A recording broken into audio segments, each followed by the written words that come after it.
गांव में दो पड़ोसी रहते थे।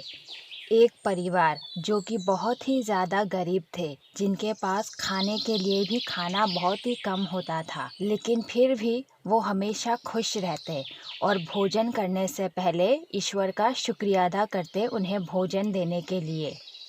उन्हें जो भी मिलता वो उसी में संतुष्ट रहते। भोजन ग्रहण करने के बाद माला घर की साफ सफाई करती, बर्तन धोती और बेटी फूल बेचने बाजार में जाती और उसके पति खेत पर काम करने चले जाते। और वही दूसरा परिवार सुभद्रा और उसकी बेटी मालती, जिनका घर काफ़ी बड़ा था और उनके घर में काफ़ी महंगी महंगी चीज़ें भी थी। खाने के लिए भी ज़रूरत से ज़्यादा खाना होता था उनके पास, जिनको वो पूरी तरह खा भी नहीं सकते थे और खाने के बाद झूठे बर्तनों को भी साफ नहीं करते थे, जिस वजह से उन झूठे बर्तनों पर मक्खी भिनभिनाने लगती। बेटी अक्सर शीशे के सामने खुद को निहारती और सजती संवरती रहती। मैं कितनी सुंदर हूँ, मुझसे ज्यादा खूबसूरत इस पूरे गांव में और कोई नहीं। माँ भी अक्सर आईने के सामने अपना चेहरा निहारती रहती और मुस्कुराती रहती। बड़े दिन हो गए मैं पार्लर नहीं गई, मेरा फूल सा चेहरा मुरझाने लगा है, मुझे आज पार्लर जाना चाहिए। सुभद्रा पार्लर जाने के लिए निकली ही थी कि उसे घर के बाहर कोई दिख गया। अरे, ये कौन आ गया? कौन हो तुम और यहाँ क्यों आए हो? मैं एक गरीब भिखारी हूँ, मैं 2 दिनों से भूखा हूँ, क्या आप मुझे खाने को कुछ दान दे सकती हैं? नहीं, हमारे पास कुछ भी नहीं है और तुम यहाँ दोबारा मत आना। ठीक है, क्षमा करना। और मालकिन ने भिखारी को वहाँ से भगा दिया। पता नहीं कहाँ कहाँ से चले आते हैं, अब मुझे भी चलना चाहिए।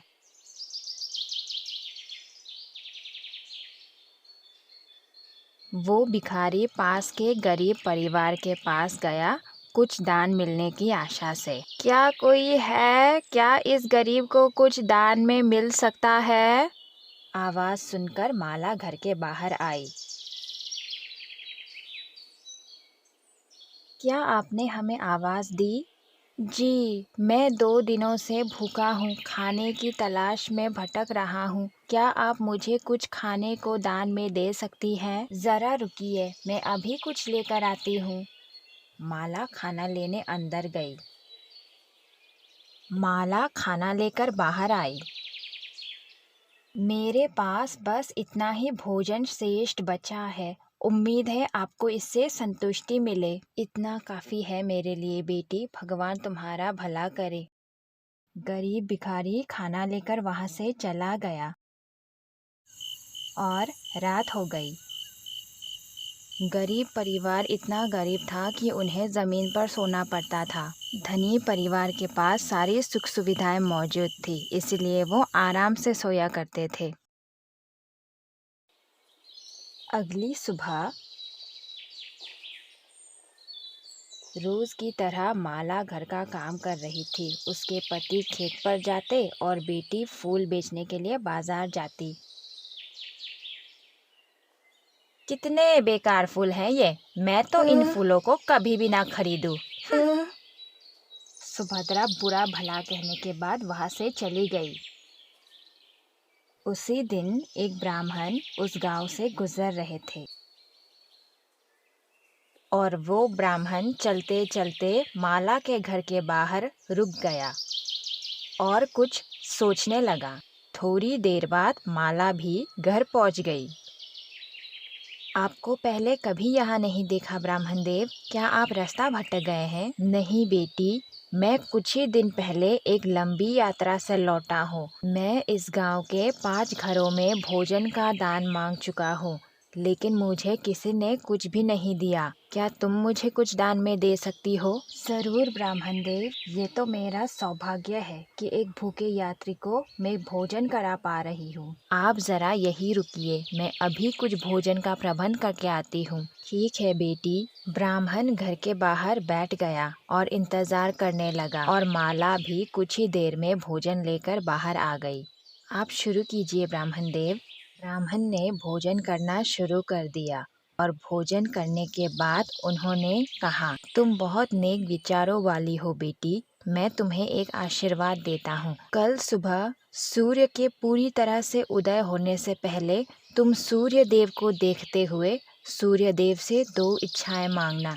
तुम्हारी वो 2 इच्छाएं अवश्य पूरी होगी, लेकिन ध्यान रहे सूर्य के पूरी तरह उदय होने से पहले। आपका बहुत बहुत शुक्रिया ब्राह्मण देव। आशीर्वाद देकर ब्राह्मण वहां से चला गया। रात हो गई और हर कोई अपने अपने काम से घर लौट चुका था। क्या हुआ माला, तुम इतनी चुप क्यों हो? आज घर पर एक भूखे ब्राह्मण आए थे।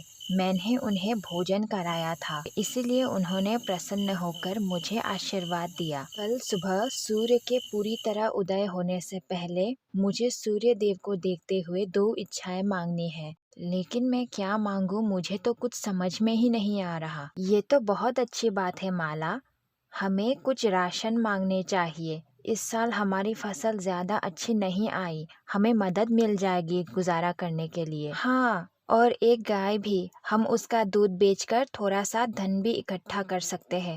ठीक है, जैसे आप दोनों की इच्छा। हमें कल सुबह जल्दी उठना है, अब आप सब आराम कीजिए। वो तीनों सो गए और अगली सुबह सूर्य उदय होने के पहले उठ गए और सूर्य के उदय होने का इंतजार करने लगे। और जैसे ही सूर्य उदय शुरू हो गया, माला ने सूर्य को देखते हुए अपनी 2 इच्छाएं मांगी और सूर्य के उदय होते ही उनकी दोनों इच्छाएं पूरी हो गई।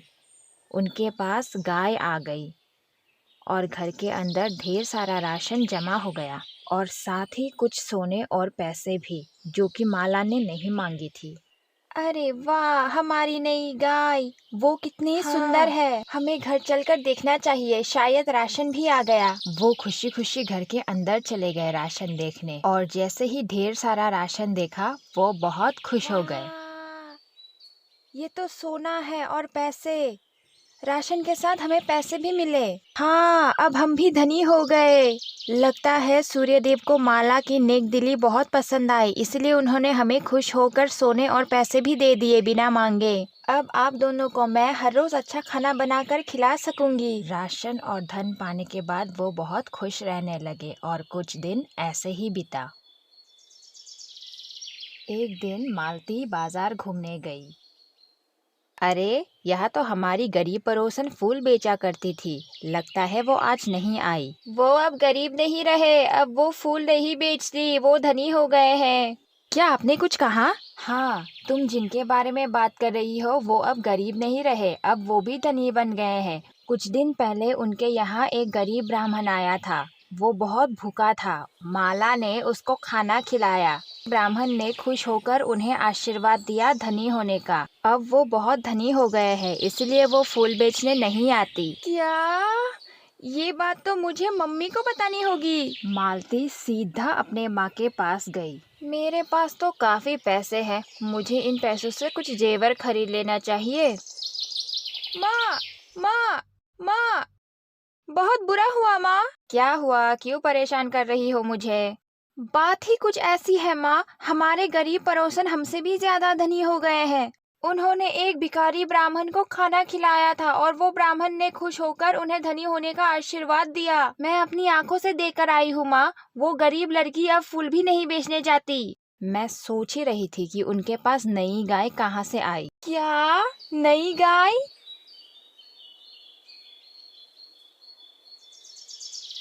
ये रहा, यही है वो गाय जो पिछले कुछ दिनों से यही खड़ी है। अब हम क्या करेंगे माँ, वो तो हमसे भी ज्यादा धनी हो गए हैं। चिंता मत करो, उस ब्राह्मण को हम भी खाना खिलाएंगे और उससे ढेर सारा धन और सोना आशीर्वाद में मांगेंगे। अगले दिन दोनों माँ बेटी घर के बाहर बेसब्री से ब्राह्मण का इंतजार करने लगे। माँ, क्या आपको लगता है वो आएंगे? हाँ, वो जरूर आएंगे। कुछ देर बाद ब्राह्मण आ गया। उसे आता देख दोनों माँ बेटी बहुत खुश होने लगे। वो आ रहा है। हाँ।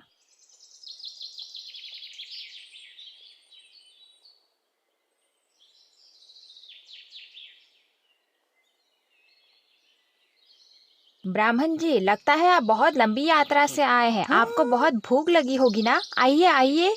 नहीं, मैं तो भोजन करके आया हूँ। अरे, ऐसे कैसे ब्राह्मण जी? हमें तो पाप लगेगा अगर हमने एक बूढ़े ब्राह्मण को खाना नहीं खिलाया तो। आपको थोड़ा सा तो खाना ही होगा। अच्छा, ठीक है फिर। इतना सारा खाना केवल एक मनुष्य के लिए? जी हाँ, ये सब आपके लिए ही है। और भी चाहिए तो मांगिएगा, हमारे पास और भी है। ब्राह्मण ने खाना खाना शुरू कर दिया और फिर खाना खाने के बाद उन्होंने उन्हें भी आशीर्वाद दिया और वहां से चले गए।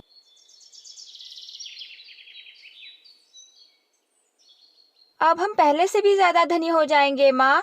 हाँ, अब हम पूरे गांव में सबसे ज्यादा धनी परिवार बन जाएंगे। लेकिन माँ, हम इतना सारा धन रखेंगे कहाँ? तुम ठीक कह रही हो, हमें धन को रखने के लिए जगह बनानी चाहिए। पर कहाँ माँ?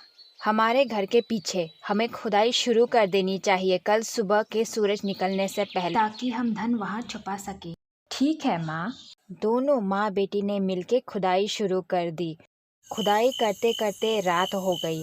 वो तब तक खुदाई करते रहे जब तक कि गड्ढा गहरा नहीं हुआ। गड्ढा खोदते खोदते वो इतना थक गए कि सुबह होने के कुछ ही देर पहले उनकी आंख लग गई और वो गड्ढे के पास ही गहरी नींद में सो गए। इतनी गहरी नींद में कि उन्हें सूर्य उदय होने का पता भी नहीं चला और सूर्य उदय हो गया पूरी तरह से। और जैसे ही उनकी आंख खुली, उन्हें समझ आया कि उनकी सारी मेहनत बेकार चली गई। माँ, सूर्योदय हो गई, हमने कोई इच्छा नहीं मांगी। अरे नहीं, ये क्या हो गया? कहानी का सारांश, हमें केवल मेहनत करना चाहिए और लालच नहीं। लालच बुरी बला है।